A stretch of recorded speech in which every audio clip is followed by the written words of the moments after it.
नमस्कार प्यारे बच्चों, जय हिंद। मैं परिहार सर आप सभी का मेरे इस YouTube channel primary digital study में स्वागत है। प्यारे बच्चों, आज के इस वीडियो में हम कक्षा 5वीं की गणित का जादू की पुस्तक का अध्याय 10 सीखने जा रहे हैं और इस अध्याय का नाम आप सभी को पता है 10वां और 100वां भाग।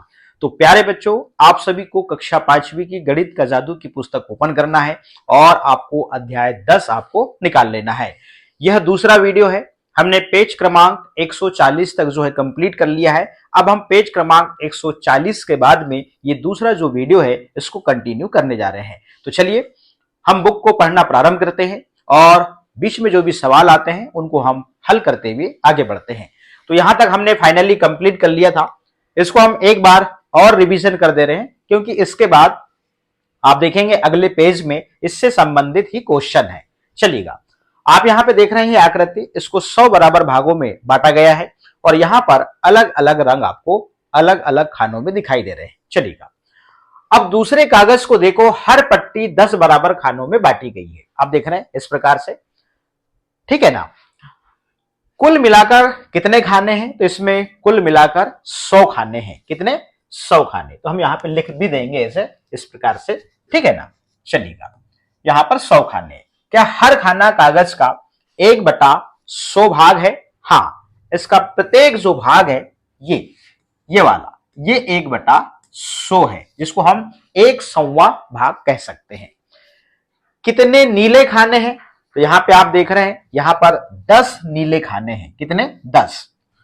तो क्या नीला हिस्सा 10/100 है? हाँ, ये जो आप देख रहे हैं ये वाला नीला वाला जो हिस्सा है ये क्या है? 10/100 है, मतलब 10वां भाग है। हमने देखा कि नीला हिस्सा कागज के 1/10 हिस्से के बराबर है। हमने उसे कागज का 0.1 भाग लिखा। निश्चित रूप से यदि हम इस आकृति को 10 बराबर खानों में देखें, सिर्फ ऐसे ऐसे, तो ये 1/10 ही है, ठीक है ना। तो 1/10 हिस्से के बराबर है। हमने उसे कागज का 0.1 भाग लिखा। एक में आप 10 का भाग देंगे तो 0.1 ही आएगा। चलिए इसको और अच्छे से हम समझते हैं, आगे चलते हैं अगले पेज में। अगले पेज में आप देख रहे हैं यहां लिखा हुआ है, क्या हम कह सकते हैं कि 10/100 बराबर 1/100, क्या ये दोनों बराबर है? हाँ, बराबर है। 0.10 बराबर 0.1, ये भी क्या बराबर है? चलिए इसको समझते हैं। अब हम चलते हैं बोर्ड में और आप इन आकृतियों को देखें। यहां पे इस आकृति को देखें और आप इस आकृति को देखें। हम इन आकृतियों को नाम भी दे देते हैं। चलिएगा, इस आकृति को हमने नाम दिया ए और इस आकृति को हमने नाम दिया बी, ठीक है ना। सबसे पहले हम यहां पर बटा का चिन्ह लगाते हैं। क्यों? क्योंकि हमने यहां पर आकृति को बांटा है, तो यहां पर और इस आकृति को भी हमने बांटा है, ये बटा का चिन्ह लगा दिया। अब इस आकृति को हमने कुल कितने भागों में बांटा है? 10 भागों में बांटा है।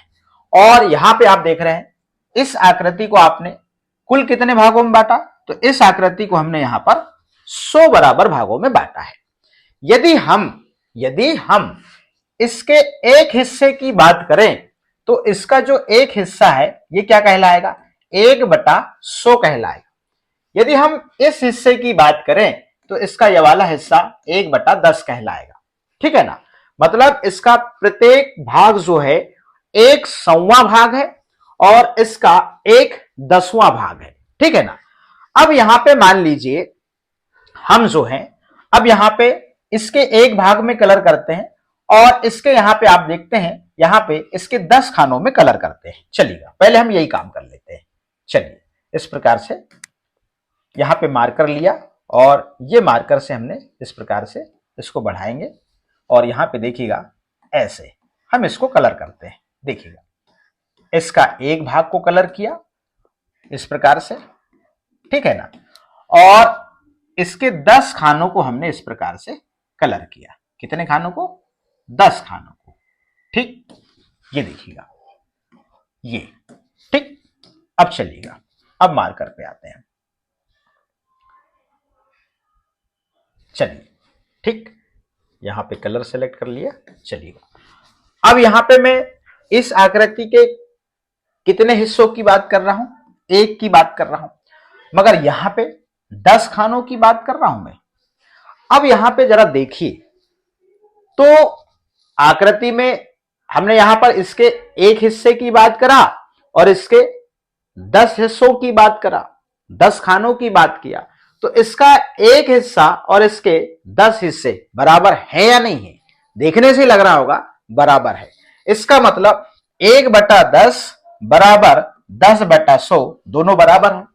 अब आप क्या करिए, एक में आप जैसे ही 10 का भाग देंगे तो यहां पे आप देखेंगे 0.1 आएगा, ठीक। और आप 10 में 100 का भाग देंगे तो 0. यहां पर 10 आएगा। इस प्रकार से हम ये कह सकते हैं कि 0.1 और 0.10 ये दोनों बराबर है। तो यही चीज वहां पे बुक में जब आप देखा तो उसमें यह कहा गया कि 1/10 और 10/100 क्या बराबर है? तो हम यहां पे लिखेंगे हां बराबर है। देख रहे हैं इस प्रकार से। और पूछा गया कि 0.1 बराबर 0.10 क्या ये बराबर है? तो अब हम कह सकते हैं हां बराबर है। क्यों? क्योंकि हमने चित्रों के माध्यम से देख लिया कि यहां पर यदि हम आकृति के 10 हिस्से करते हैं और उसके एक हिस्से की बात करते हैं, और आकृति ए में यदि हमने यहां पर 100 बराबर हिस्से किए और इसके 10 हिस्सों की बात करते हैं, तो इस आकृति का एक हिस्सा और इस आकृति के 10 हिस्से दोनों क्या है? बराबर है। इस प्रकार से हमने यहां पर फाइनली इस चित्रों के माध्यम से इसको समझ लिया है। अब हम चलते हैं बुक में और अगले प्रश्न की ओर चलिएगा। सोचो, क्या हम 10 पैसे को रुपये का 0.1 लिख सकते हैं? हां लिख सकते हैं। तो आपको पता है कि 1 रुपए में 100 पैसे होते हैं और 100 पैसों को आप यहां पर, इसका मतलब क्या है? 0.1 का मतलब है क्या? 0.1 का मतलब यह है कि यहां पर 1/10 की बात करी जा रही है, 1/10 की बात करी जा रही है, ठीक है ना। अब यहां पे देखिएगा, जब आप 1 में भाग देंगे तो 0.1 ही आएगा। अब यहां पे पैसे की बात है, तो यहां पे पैसे की बात है तो 1 रुपये बराबर होता है कितना? 100 पैसा होता है ना, 100 पैसा, ठीक है ना। अब आप 100 पैसों को 10 बराबर भागों में बांटोगे तो एक भाग में कितना आएगा? एक भाग में 10 पैसा ही आएगा, 10 पैसा ही आएगा। और ये जो है बराबर में 1/10 ही कहलाएगा हिस्सा 100 पैसे का। इस प्रकार से हम यहां पे कह सकते हैं और लिख भी सकते हैं। अब चलिएगा, कितने खाने लाल हैं? चलिएगा, आपको पीछे जाना पड़ेगा। जो आपने ये वाली आकृति को देखा था, ये कितने खाने लाल हैं, तो इसमें कितने खाने लाल हैं? ये 10 और ये 5, 15 खाने लाल है। चलिएगा, तो यहां पे देखिएगा कितने खाने लाल हैं? 15 है। यह कागज का कौन सा भाग है? 15/100 मतलब 15वां भाग है, ठीक है ना। क्या हम इसे कागज का 0.15 भाग लिख सकते हैं? हाँ लिख सकते हैं, ठीक है ना। आप समझ ही गए हैं। तो यहां पे जब 100 में से 15 भाग लाल कलर से छायांकित है तो आप 0.15 आप लिख सकते हैं। 15/100 को यदि आप हल करेंगे तो 0.15 ही आएगा। याद है ना हमने कैसे 99 पैसे को 0.99 रुपये लिखा था? याद है। और सोच देखिए, यहां पे परेशान मत हो, 0.10 और 0.1 बराबर है। अभी हमने इसको हल करा तो यहां पे क्लियर हो गया। याद रखो कि 50 पैसे को ऐसे पढ़ते हैं, देखिए 50 पैसे 0.50 रुपया और 0.5 रुपया भी एक ही है, ठीक है ना। ये 1 रुपए का आधा है और यहां पर ये 100 पैसों का आधा है, तो दोनों की वैल्यू तो एक ही है ना, ये दोनों बराबर है। चलिएगा, अब यहां पे देखिए, अब कागज का 3/100 भाग काला है। देखते हैं काला है या नहीं, देखते हैं। ये रही आकृति और 3/100 भाग यहां पे काला है, ठीक। चलिएगा आगे, तो हम कह सकते हैं कि 0.03 भाग काला है। बिल्कुल सही। इस कागज में सफेद रंग के कितने खाने हैं? तो आप यहां पे देखेंगे सफेद खाने जो है इस कागज में आप देखेंगे यहां पर कुल 22 हैं। ये 10, ये 5 15 और ये 5 20 और ये 2 22। ठीक, तो यहां पे हमने 22 ऐसे लिख रखा है यहां पे। तो दूसरे कागज का कितना हिस्सा सफेद है? 22/100। आप इसको ऐसे भी लिख सकते हैं, यहां पे देखिएगा बराबर में 0 यहां पर 2 भी आप लिख सकते हैं। चलिएगा अब अगला प्रश्न। अगला प्रश्न क्या है? अपने डिजाइन बनाओ। अब डिजाइन क्या बनाना है? नीचे आकृति के नीचे लिखा क्या है वैसे आपको करना है। आपको पूरा ब्लैंक दिखेगा, ये पूरा सफेद रहेगा। ठीक, इस वर्ग के 0.45 मतलब 45 भाग में लाल रंग भर कर एक मजेदार डिजाइन बनाओ। आपको ऐसे बनाना है। अब आपको पता है कि 0.45 लिखा है, मतलब यहां पर 45 भाग में यहां पर लाल कलर करना है और ऐसे डिजाइन बनाना है। अब देखिएगा इसको बटे में आप कैसे परिवर्तित करेंगे, जिसको हम भिन्न में कहते हैं। ठीक है ना?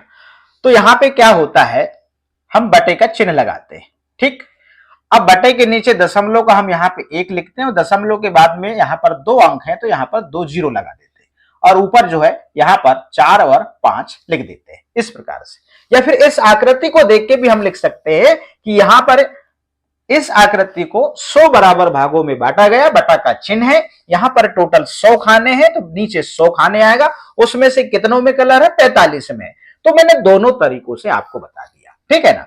अब फाइनली जो है आप 45 में 100 का भाग दे दीजिएगा, उत्तर यही आएगा 0.45। ठीक, तो यहां पर इस आकृति में जो लाल भाग आपको दिख रहा है वो इस आकृति का 45वां भाग है। ठीक, अब हम इसकी बात करते हैं। 4 रंगों का उपयोग करो, हर रंग को इस वर्ग का 0.05 भाग ढकना चाहिए। अब हमने यहां पर एक ही कलर किया है, यहां पे आप अलग अलग कलर आप कर सकते हैं, कोई दिक्कत नहीं। इसमें आप रेड कलर कर दीजिए, इसमें आप नीला कलर कर दीजिए और इसमें आप यहां पे हरा तो है ही, आप इसमें ये वाला ऑरेंज कर सकते हैं इस प्रकार से। ठीक है ना? कलर अलग अलग हो गए। अब यहां पे देखिएगा 4 रंगों का उपयोग करो, हर रंग को इस वर्ग का 0.05 भाग ढकना चाहिए। चलिएगा अब यहां पे आप देख रहे हैं इसका ये जो भाग है ये 5/100 है, ये भी भाग जो है 5/100 है और ये वाला भाग भी आप देख रहे हैं 5/100 है और ये वाला भाग भी आप देख रहे हैं ये 5/100 है। इसको आप हल करेंगे जो 0.05 ही आएगा। इसको आप हल करेंगे 0. यहां पे देखिएगा 0.5 ही आएगा। इसको आप हल करेंगे तो 0. यहां पे 0.5 ही आएगा और इसको आप यदि हल करते हैं तो 0.05 ही आएगा। इसका मतलब 5 हिस्सों में आपको अलग अलग कलर करना है और आपको 4 बार करना है। तो फाइनली आपका ये प्रश्न भी कंप्लीट होता है। अब हम चलते हैं अगले प्रश्न की ओर। अब खेल दिवस है, देखते हैं खेल दिवस में क्या हो रहा है। मल्लापुरम के स्कूल का खेल दिवस हुआ और लंबी कूद में पहले 5 बच्चे, देखते हैं पहले 5 बच्चे। यहां पे देखिए ये टीना जो है 3.50 मीटर, मीना जो है 4.5 मीटर, रेहाना जो है 4.50 मीटर, अनु जो है 3.5 मीटर और अमीना जो है 3.35 मीटर। ठीक है ना? अब यहां पे प्रश्न क्या है उसको देखते हैं।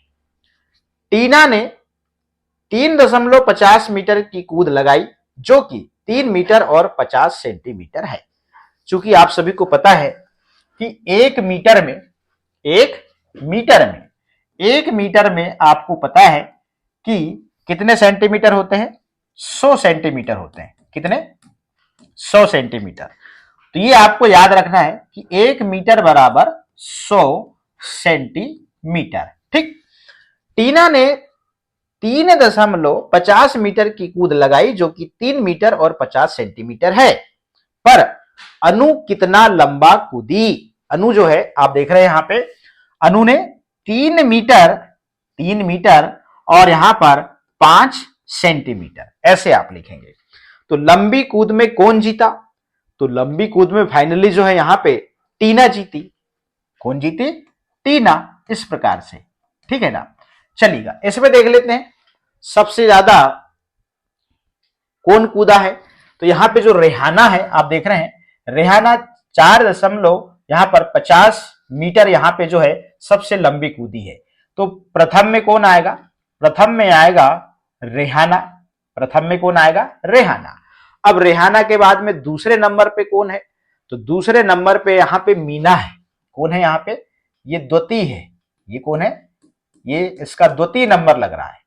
और यहां पे टीना आप देख रहे हैं, टीना। तो टीना जो है यहां पे ये तृतीय स्थान पे है। ये तृतीय स्थान पे है। चलिएगा इस प्रकार से जो है हमने यहां पे इन प्रश्नों को कंप्लीट किया है। अब हम चलते हैं आगे। चलिए अगला जो पेज है इसी संबंधित प्रश्न होंगे। पहले, दूसरे और तीसरे स्थान पर आने वालों का नाम स्टैंड पर लिखो। ये है स्टैंड। तो पहले नंबर पर कौन है? तो पहले नंबर पे हमने अभी देखा था, यहां पे कौन है? यहां पे है कौन? रेहाना और फिर मीना। रेहाना, मीना। तो प्रथम में पहले हम रेहाना लिखेंगे, ठीक है ना। यहां पे हम लिखेंगे रेहाना इस प्रकार से, द्वितीय में मीना और तृतीय में टीना। इस प्रकार से आपको यहां पे नाम लिखना है, ठीक। अब चलिएगा आगे।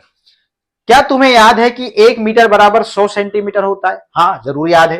तो 1 सेंटीमीटर 1 मीटर का 1/100 भाग है। बिल्कुल सही है। हम 1 सेंटीमीटर को खाली स्थान मीटर भी लिखते हैं।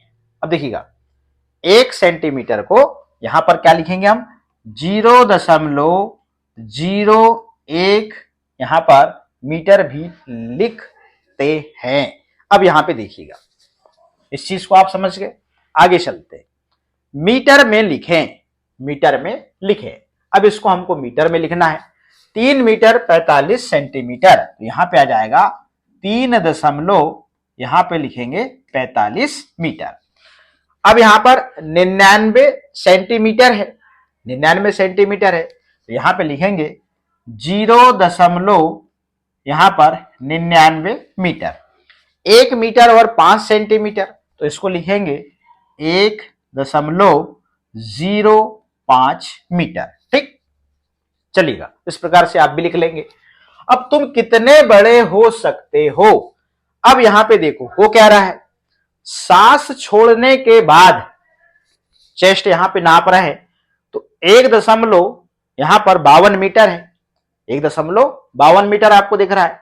और यहां पर लंबी सांस लेने के बाद में फिर नापा गया तो 1.82 मीटर आ रहा है। तो अंतर कितना है?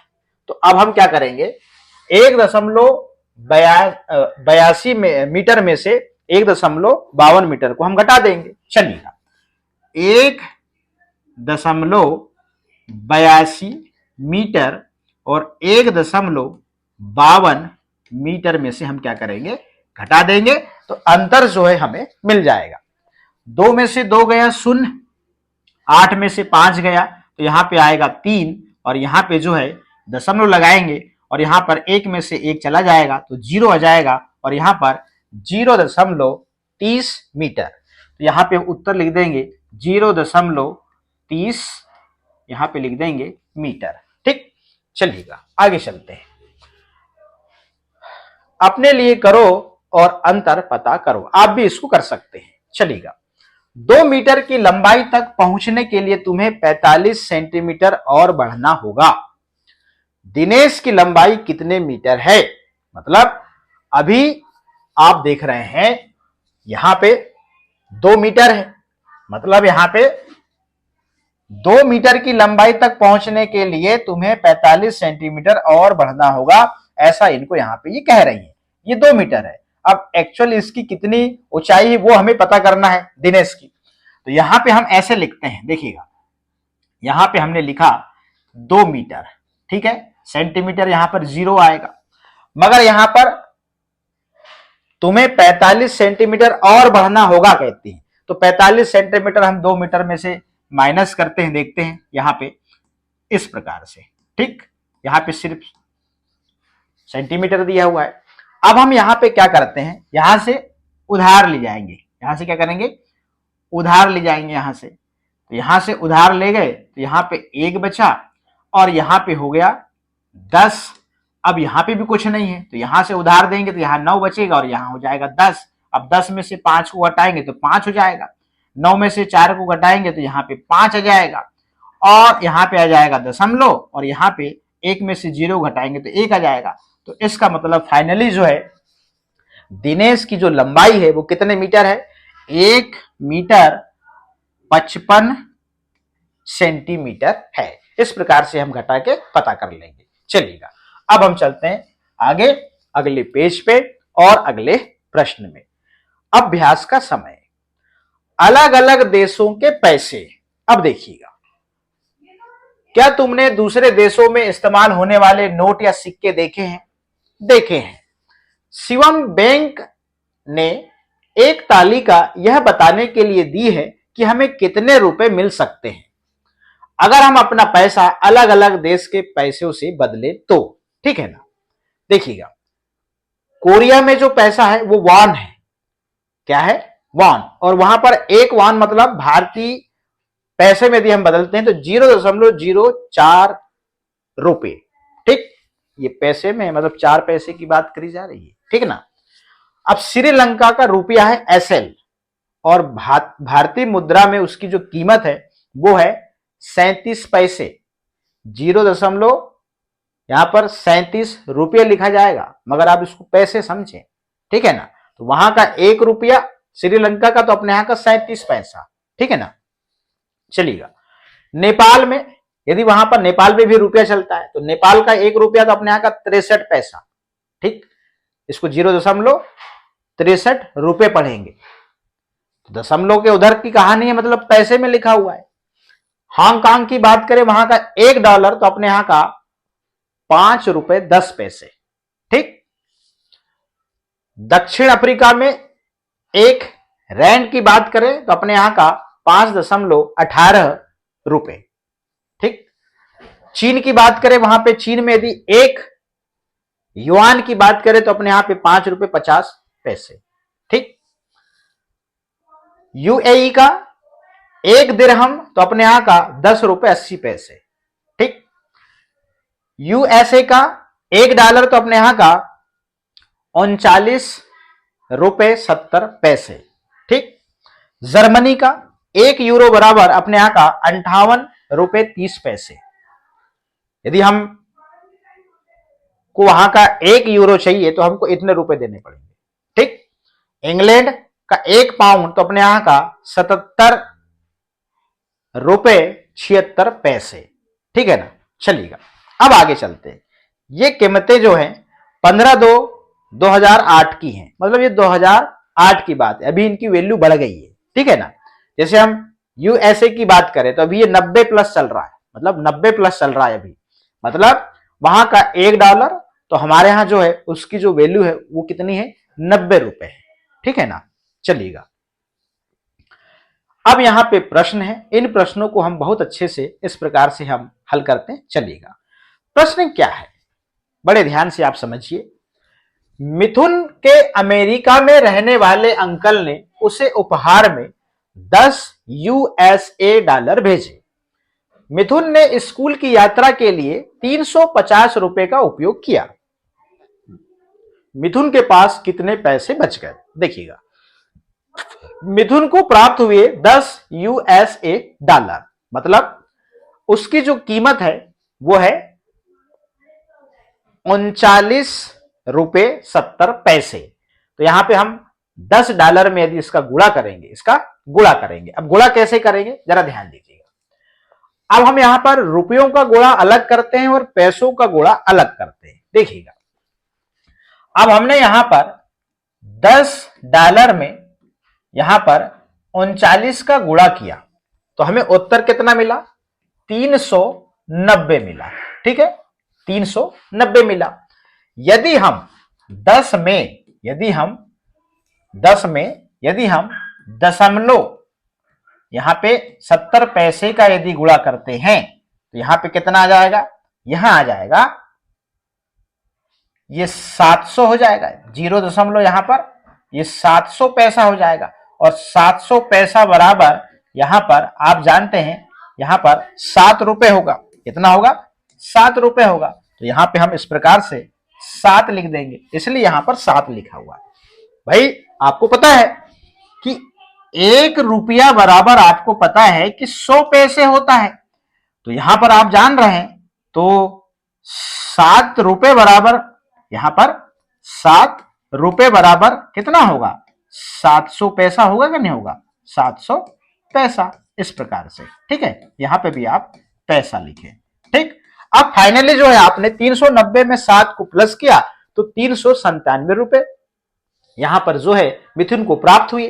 तो मिथुन ने यात्रा में उपयोग किए 350 और मिथुन के पास बचे 397 में से हम 350 को घटा देंगे तो 47 रुपए जो है यहां पर, अतः मिथुन के पास रुपए 47 बच गए। ठीक है ना, ये समझ में आ गया होगा। अब हम चलते हैं अगले प्रश्न में। चलिए, अब यहां पे देखिएगा, मजीद के पिताजी सऊदी अरब में काम करते हैं, उन्हें तनख्वाह में 1000 दिरहम मिलते हैं। अब आपको पता है 1 दिरहम की अपने यहां के पैसों में क्या वैल्यू है, 10 रुपए 80 पैसे। ये देखिएगा यहां लिखा हुआ। अरुण के पिताजी श्रीलंका में काम करते हैं, वे 2000 श्रीलंकन रुपए कमाते हैं और तनख्वाह में किसको ज्यादा भारतीय रुपए मिलते हैं। अब देखिएगा, मजीद के पिताजी की तनख्वाह 1000 दिरहम है। अब 1000 में हमने भारतीय मुद्रा में जो उसकी वैल्यू है वो है 10 रुपए 80 पैसे है, तो भारतीय रुपए में। अब देखिएगा, अब 1000 में हमने 10 का गुणा किया और 1000 में हमने यहां पर 0.80 पैसे का यहां पे गुणा करे। अब वही चीज आ गई यहां पे, आप देखिएगा। अब यहां पे देखिए, तो आपने 1000 में 10 का गुणा करा तो यहां पे कितना आया, यहां पे आ गया 10,000 आ गया। अब यहां पे आपने 1000 में 80 पैसे का गुणा करे तो यहां पे कितने आ गए, ये आ गए 800 आ गए। अब देखिएगा कैसे, देखिएगा ये तो आप समझ गए कि 1000 में आपने जो है 1000 में आपने 10 का गुणा किया तो सीधे सीधे शॉर्टकट तरीका, यहां पे 3 शून्य और यहां पे ये 4, तो ये हो जाएगा सीधे सीधे यहां पे 4 शून्य लगा दीजिए, बस हो गया, ये हो गया 10,000। अब देखिएगा इसको समझिए। अब आपने फिर यहां पे क्या किया, 1000 में 0.80 का आप गुणा करेंगे तो यहां पे क्या होगा, यहां पे ये 1 2 3 और ये 4 शून्य हो गए। तो आप यहां पे क्या करेंगे, 8 के बाद सीधे 4 शून्य लगा दीजिए, कितने, 4 शून्य। अब यहां पे आप क्या करेंगे, 100 का भाग देंगे। क्या करेंगे आप, 100 का भाग देंगे। तो 100 का भाग देंगे यहां पे। अब देखिएगा, चलिए 100 का भाग देते हैं यहां पे इसमें, क्यों, क्योंकि आपको पता है 1 रुपए बराबर होता है 100 पैसा होता है, 100 पैसा होता है। ठीक, तो अब हम इसमें 100 का भाग देंगे तो यहां पे 8 बार जाएगा। कितने बार जाएगा, 8 बार जाएगा। तो यहां हो गया जी 800, कितना हो गया 800, ये गया, ये भी गया, ये भी गया। अब यहां उतारे 2 शून्य तो यहां उतार दिए 200। तो यहां पर कितने रुपए प्राप्त हुए, यहां पर 800 रुपए प्राप्त हुए। अच्छा, मैंने इसको शॉर्टकट बताया, यदि आप इसको करेंगे भी ना तो यही होगा। ठीक है ना, आप यहां पर 8 और 0 का गुणा कर दीजिए तो यहां पर जब पैसों की वैल्यू से आप गुणा कर रहे हैं तो पैसों की वैल्यू ही प्राप्त होगी और उसको आपको यहां पर पैसों का ही भाग देना पड़ेगा आपको रुपए निकालने के लिए। ठीक है ना, तो यहां पे ये 800 रुपए आया। ठीक, अब यहां पे 10,000 में आप 800 का गुणा कर दे, सॉरी जोड़ देंगे तो यहां पे क्या हो जाएगा, 10,800 भारतीय रुपए इसकी वैल्यू हो जाएगी। तो मजीद के पिताजी की तनख्वाह कितनी है, 10,800। अब देखिएगा अरुण के पिताजी की तनख्वाह। अब अरुण के पिताजी की तनख्वाह देखते हैं, चलिएगा। अब 2000 श्रीलंकन रुपए और अपने यहां जो वैल्यू है उसकी कितनी है, 0.37 पैसे है वैल्यू। अब यहां पे देखिएगा इसको समझ लीजिए। आप इसको ऐसे भी कर सकते हैं, यहां पर है ये 2000 है। अब 2000 में आप क्या करेंगे, 2000 में आप गुणा करेंगे 0 दशमलव यहां पे आप 37 का। अब देखिएगा, अब इसको हल करना है तो और बता देता हूं। आप यहां पे इसको सरल करने के लिए क्या करेंगे, अगली स्टेप में आप दशमलव हटाएंगे, तो यहां पे आपने 2000 लिखा। अब यहां पे देखिएगा दशमलव का नीचे हम 1 लिखेंगे, उसके बाद कितने अंक हैं, यहां पे 2 हैं और यहां पे आ जाएगा 37 आ जाएगा। ठीक, अब हम क्या करेंगे, यहां पे ये 2 शून्य से ये 2 शून्य कट गए। अब यहां पे देखिएगा, अब आप 37 में जो है आप 20 का गुणा कर दीजिए, तो यहां पे देखिएगा शून्य शून्य, ठीक है ना। अब 2 का गुणा करेंगे, 7 दूनी 14, 7 दूनी 14 हो जाएगा। यहां पे 1 हासिल चला गया, 3 दूनी 6 और 1 7। तो इस प्रकार से ये 740 यहां पे जो है आप देख रहे हैं रुपए भारतीय मुद्रा में यहां पे हो रही है उसकी, ठीक है ना। अब यहां पे हल करने का तरीका बताया मैंने, यदि इसको सरल तरीके से कैसे हल करेंगे, तो 740 रुपए भारतीय रुपए में आप देख रहे हैं यहां पर उसकी वैल्यू होगी। तो तनख्वाह में मजीद के पिताजी को ज्यादा भारतीय रुपए मिलते हैं, तो यहाँ पे 10,800 उसको मिले और यहाँ पे 740 रुपए ही मिल रहा है भारतीय मुद्रा में। तो ये क्लियर ही हो गया, ठीक है ना। तो इन सवालों को हमने बहुत अच्छे से हल करते हुए समझा है। अब हम चलते हैं अगले प्रश्न में। लीना की आंटी उसके लिए चीन से तोहफा लाई, उसकी कीमत 30 युआन थी, पता करो वह भारतीय रुपए में कितने का है। चलिए, तोहफे की कीमत 30 युआन और 1 युआन की जो कीमत है भारतीय मुद्रा में वो है 5.50 रुपए, मतलब 5 रुपए 50 पैसे। तो हम इसको ऐसे लिख सकते हैं कि 1 युआन, एक यहां पे 1 युआन बराबर यहां पर आप देख रहे हैं 5.50 रुपये, ठीक है। ये हमको पता है, इसके पहले हमने देखा है सारणी में। अब हम क्या करेंगे, 30 गुणा यहां पर आप देख रहे हैं 5.50 रुपये। अब यहां पे क्या होगा, आप इस प्रकार से हल कर सकते हैं, 30 गुणा आप 5 कर दीजिए, ठीक है। और फिर जो है आप 30 गुणा यहां पे 0 आप यहां पे देख रहे हैं यहां पर 50 पैसे का गुणा करेंगे, ठीक। अब यहां पे 5 शून्यम शून्य और 5 तिया 15, तो यहां पर 150 ये हो गया। अब यहां पे देखिएगा, अब इसको हम आगे हल करते हैं, ठीक है ना। अब इसको सरल करेंगे, ऊपर 30 लिखा, पहले दशमलव वाले को सरल कर लेंगे, दशमलव का नीचे हमने 1 लिखा और दशमलव के बाद में कितने अंक हैं, 2 हैं, तो यहाँ पे 2 शून्य लगाया। फिर यहाँ पे हम गुणा में अब यहाँ पर हम 50 लिख देंगे, ठीक। तो 1 शून्य से 1 शून्य जे गया और 1 शून्य से 1 शून्य जे गया, तो ये हो गया 5 तिया 15/1। अब 15 में आप 1 का भाग देंगे तो बराबर में 15 ही आएगा, ठीक। तो यहां पे देखिएगा, अब 150 में आप 15 रुपए अब जोड़ देंगे, ठीक है ना। ये हमने पैसे की वैल्यू निकाला और ये रुपये की वैल्यू निकाला, तो ये हो जाएगा 5 और ये 6 और ये 165। तो यहां पे देखें 165 भारतीय रुपये। तो फाइनली सवाल हल हो चुका है। अगला प्रश्न है, अंगा आस्था को कुछ हांगकांग डॉलर और वॉन चाहिए। अब प्रश्न क्रमांक 1, 4 रुपए में कितने वॉन मिलेंगे और 400 रुपए में कितने। अब यहां पे आपको पता है 1 वॉन की कीमत भारतीय मुद्रा में 0.04 रुपए है। तो अब हम यहां पे क्या करेंगे, 4 रुपए में जो है हम यहां पे 1 वॉन की जो कीमत भारतीय मुद्रा में है वो क्या है, 0.04 का हम यहां पे भाग दे देंगे, ठीक है ना। इस प्रकार से बराबर का चिन्ह लगाएंगे, दशमलव की संख्या को सरल करेंगे, तो 4 गुणा दशमलव का 1 और दशमलव के बाद में कितने अंक है, 2। इस प्रकार से यहाँ पे संख्या 100 हो जाएगी और यहाँ पे जो है आप देख रहे हैं यहाँ पे मात्र 4 बचेगा, ठीक। 4 का भाग हम 4 में देंगे तो 1 बार जाएगा, 4 एकम 4 और 4 एकम 4।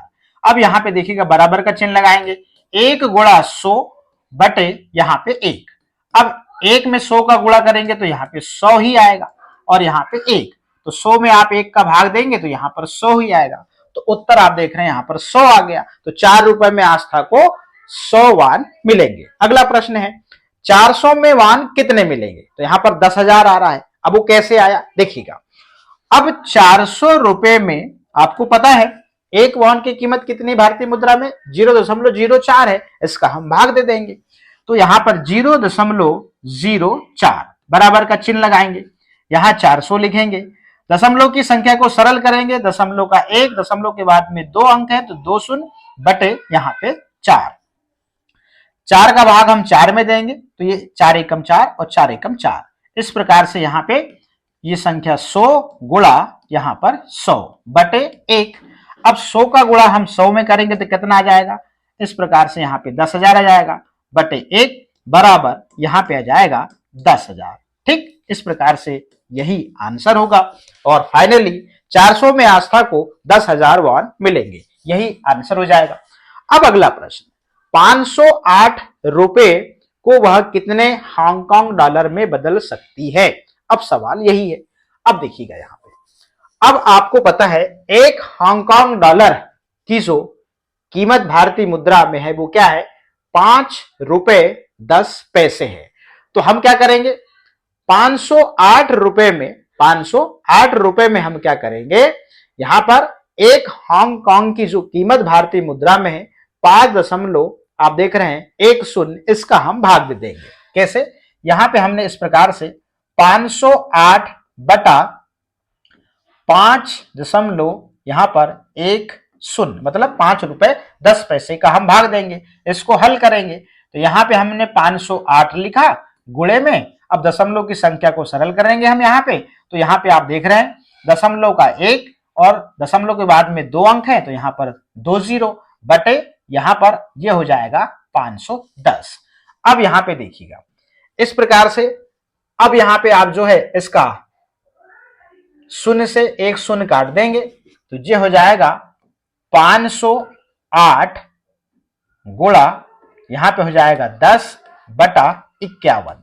अब यहां पे जो है आप गुणा करेंगे तो यहां पे हो जाएगा 5080 बटा 51। अब भाग देंगे तो फाइनली जो उत्तर है वो कितना आएगा? 99.6। यही आपका आंसर होगा।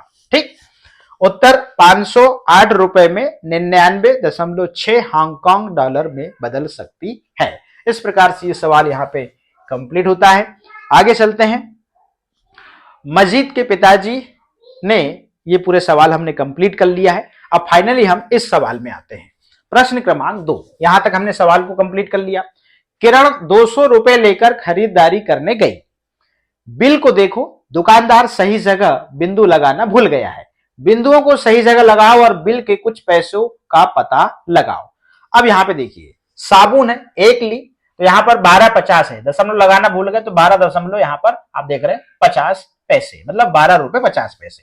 हरा चना 1 किलो लिया तो यहां पर आप देख रहे हैं 50 और 25 लिखा हुआ है, मतलब यहां पे दशमलव लगाना भूल गए, मतलब 50 रुपए 25 पैसे। ठीक है ना। चाय जो है 250 ग्राम तो 27.25 लिखा हुआ है, 2725 ही पढ़ेंगे इसे, मगर दशमलव लगा देंगे, यहां पे भूल गए तो यहां पर 27 रुपए 25 पैसे। नारियल तेल 1 लीटर तो यहां पे 6000 लिखा हुआ है, तो यहां पे जो है आप देख रहे हैं दशमलव लगाना भूल गए थे, दशमलव लगाएंगे तो यहां पर 60 रुपए। इस प्रकार से इसको जोड़ते हैं तो यहां पे आप देख रहे हैं तो इसकी कीमत कितनी आ रही है? यहां पे आप देखो यहां पर 15,000 आ रही है और यहां पर जबकि 150 रुपए होनी चाहिए। ठीक है ना। तो इस प्रकार से आप इस सवाल को हल करेंगे। कौन सा शहर ठंडा? मैं हिमाचल प्रदेश में रहता हूं, सर्दियों में वहां का तापमान 2 डिग्री सेल्सियस हो जाता है, मतलब बहुत ज्यादा ठंड। कभी कभी पानी के पाइपों में बर्फ जम जाती है। जितना कम डिग्री सेल्सियस होगा उतनी ज्यादा ठंड होगी और जितना ज्यादा डिग्री सेल्सियस तापमान होगा उतनी ज्यादा गर्मी होगी। लेकिन राजस्थान जहां मैं रहते हूं वहां का तापमान 48 डिग्री सेल्सियस तक पहुंच जाता है। यहां बहुत गर्मी होती है, हमें पानी लाने के लिए कई किलोमीटर तक दूर चलना पड़ता है। तो इसका मतलब यहां पे जो चीज लिखी हुई है उससे यह समझ में आया कि तापमान जितने कम डिग्री सेल्सियस होगा उतनी ज्यादा ठंड रहेगी और जितना ज्यादा तापमान अधिक रहेगा, डिग्री सेल्सियस अधिक रहेगा, उतनी ज्यादा गर्मी रहेगी। चलिएगा अगले पेज में चलते हैं। अब यहाँ पे 16 जनवरी 2008 को शाम के 3 बजे इन शहरों का तापमान रिकॉर्ड किया गया। कब? 16 जनवरी 2008 को शाम के 3 बजे। तो आप देख रहे हैं श्रीनगर में जो तापमान है 8.1 डिग्री सेल्सियस है। जयपुर में आप देख रहे हैं 23.2 डिग्री सेल्सियस है। आप कोलकाता में देखेंगे 26.6 डिग्री सेल्सियस है।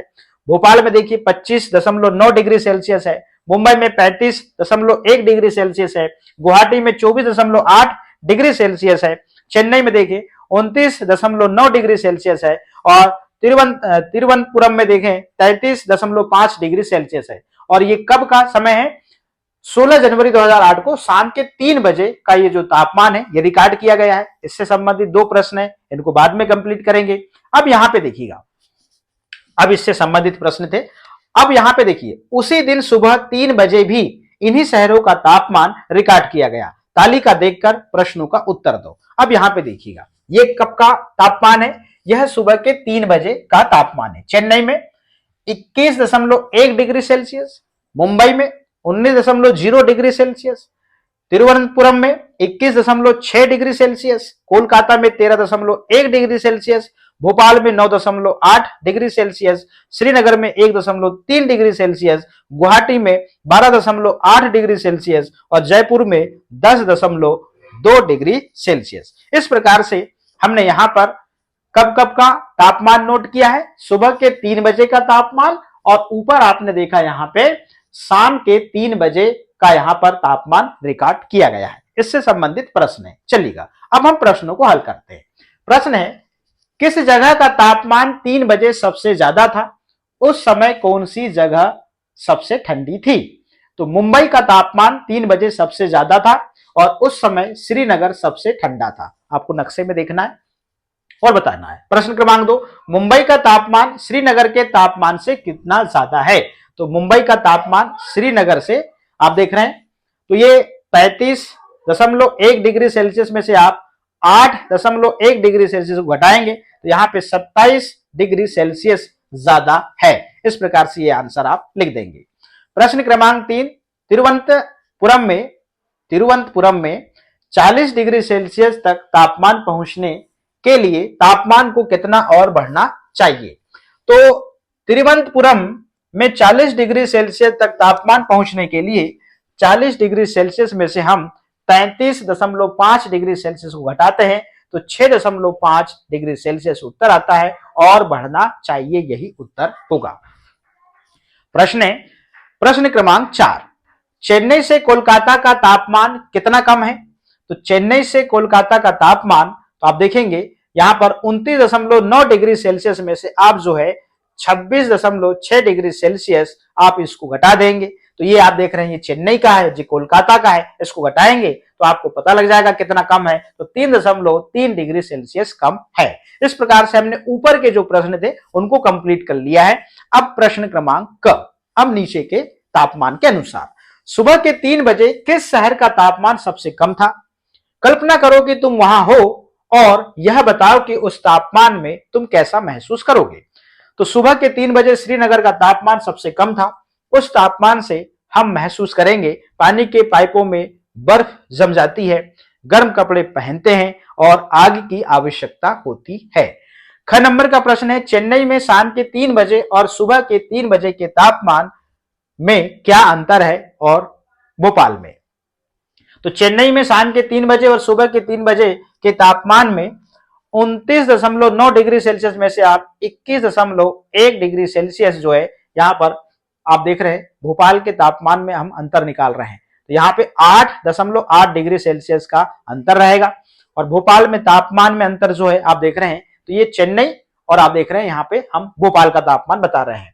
तो यहाँ पर भोपाल में देखिएगा अब 25.9 डिग्री सेल्सियस में से 9.8 डिग्री सेल्सियस घटाते हैं तो 16.1 डिग्री सेल्सियस का अंतर रहता है। तो यहां पे हमने देखा सुबह और शाम के तापमान को हमने यहां पे घटाया और फाइनली यहां पे अंतर बताया है। इस प्रकार से बच्चों हमने इस वीडियो में कक्षा 5वीं की गणित का जादू की पुस्तक का अध्याय 10 जो है उसको कंप्लीट कर लिया है। और इस वीडियो को आप एक बार 2 बार जरूर देखें, निश्चित रूप से इस पाठ की जो समझ है आपको बहुत अच्छे से बनेगी, क्योंकि मैंने कोशिश किया हूं कि प्रत्येक प्रश्नों को अच्छे से विस्तार से समझाने की कोशिश किया है। आशा करता हूं आपको जरूर समझ में आएगा। तो प्यारे बच्चों, आज के इस वीडियो में इतना ही। फिर मिलेंगे हम नए वीडियो में नए पाठ के साथ में। आप सभी का बहुत बहुत धन्यवाद।